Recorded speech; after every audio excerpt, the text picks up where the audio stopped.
Good afternoon, ma'am. My name is Braulio Gutierrez, and I am one of your students at Andrews High School. The person that I got to research was Amartya Sen. I believe that's how you say his name. And I actually really enjoyed researching him. He did a lot of good things for economics and for poverty and overall the wellness of society. Um, I'm gonna start. I'm gonna get going. Introduction. Mr. Sen was born on November 3rd, 1933. Right now he's 81 years old in Santiniketan, India. His work field is welfare economics. He graduated from Trinity College, Cambridge, where he received his PhD. Um, he taught at numerous of universities around the world, including India, England, and the United States. And he did win the Nobel Prize for his contributions to welfare economics in 1998. Like I said, he was born in Santiniketan on a school campus, which is called Misva Bharati. He was raised by both his parents. His father was actually a teacher of chemistry in the Tahanka University, and he would travel a lot in his early years as a child because of that reason. Because his dad would move from campus to campus, and his mother, Minita Sen, studied at Misbah Burahi, where he was born at that campus, and he did study there for some time also. But he didn't start his formal education until he went to St. Gregory School in Jakarta in 1940. Um, After that, he he graduated from Trinity College, Cambridge, like I said, where he received his bachelor's in economics in 1955, a master's in 1959, and a PhD in 1959. Even though he didn't get his bachelor's, his doctor's until 1959, he was actually done with his research by 1957, I believe. And he did have a wife that died from cancer, and with her he had two children. But in total, right now with his current wife, he has a total of four kids. So I included that in his early life because he is kind of age, and it is pretty early in his life when he got married. Um, when he was in college, he actually received a prize for fellowship at Trinity College, which gave him 4 years of freedom to do whatever he wanted. And he decided to study philosophy, and I believe this is like one of the main reasons that he developed such great theories and great knowledge. Or it's his ability to think outside the box that made him able to come up with some of his theories, which I will explain later in more detail about how I believe philosophy helped him. So moving on, his contributions is the human development theory, studies on poverty, studies on famine, and overall welfare economics. The human development theory is most basically what is the relationship between our health and the ability to live as we would like. Mr. Sen said that in his book of human development theory, of human freedom. Sorry. Um, it basically focuses on measuring well-being and detecting an economic growth that comes at the expense of human health. So basically, he takes a different measurement on what makes a person um, develop, or what are the contributing factors to a developing country.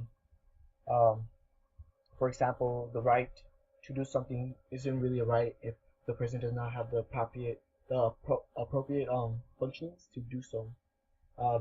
Mr. Sen uses the example as the right to vote here in America as quite not really a right unless the person has the proper education to make a wise decision, has the transportation to get to the polls. Unless all those requirements are met, then it is considered a right. Then he has the opportunity to go, and it's up to him if he wants to do what he wants to do. His study of poverty, which is, I believe, what I mean by philosophy, by him being able to think out the box. He created a different way to measure poverty. The World Bank estimated the global population of poor at 1.44 billion people. Mr. Amartya Sen, using his own ideas of poverty and what is poorness, and all the contributing factors. He put it at 1.71 billion. Because he believes that the fact, like the World Bank measures a poor person if they earn $1.25 a day. So if they earn more than $1.25 a day, they are not considered poor. But Mr. Sen says that is not all that should be considered into poverty.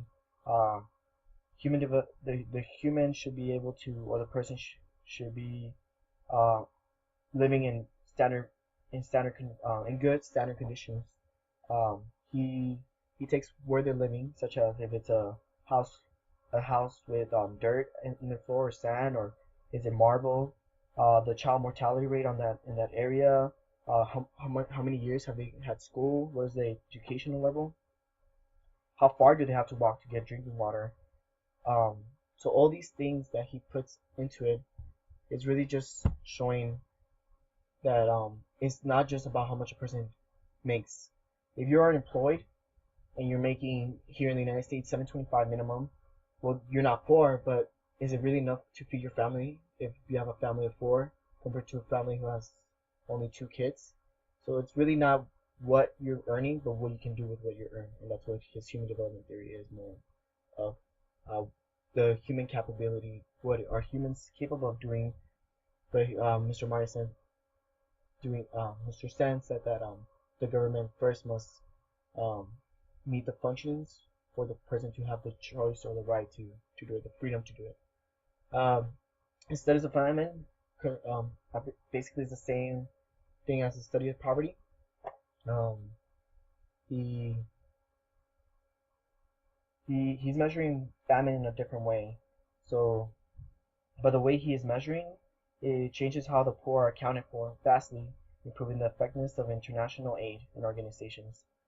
This way, they can um, take send resources among the poorest people in the globally, so they can know where to send resources because they're using Mr. Sen's methods and measurement of poverty. And overall, that's what welfare economics is. He changed the perspective. He thought outside the box, and that's how I feel his philosophy really comes in. His study of philosophy. So moving on to the related to the semester. Well, at first when I was looking through the chapters that we did cover, I believe we did like one through five, and then we skipped to 21. So I was looking through those chapters, the ones that we did cover, just to make sure that we did learn something like that. And at first I went to chapter two because it was we learned about opportunity cost and um, how we have the right to choose what we want to do, and that everything that we do does have a cost. And I guess that kind of does tie into Mr. Sen because it does gives human the right to choose. It is freedom, but I felt like that was just like the tip of his whole research. So I kept on looking through my book, and none of the chapters really that we covered really covered it, except right here, chapter 18, which is um, which is known as I believe is the welfare of the state.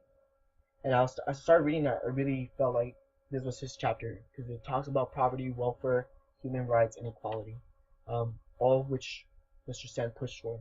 He pushed for relief of poverty, welfare. Well, his field is welfare economics, and other than being involved in economics, he was also very prone to human rights and equality, and being able to contribute as much as he could to make the state where any poor people is better, and giving them more resources, more help, more ability to do what they would like to do in more sense. Mr. Maria Sen basically is saying that for a healthy economics, for a healthy economy, uh, the a person must perform at its max capability, but only if the government has provided the essential functions that the human needs. And I believe this chapter really covers the study of poverty that he did, the welfare and his equality and human rights. And, this is my works cited page, and really that's all I need to do with this PowerPoint. I really enjoyed your class, and thank you for your time and reviewing my presentation on Mr. Amartya. Thank you now.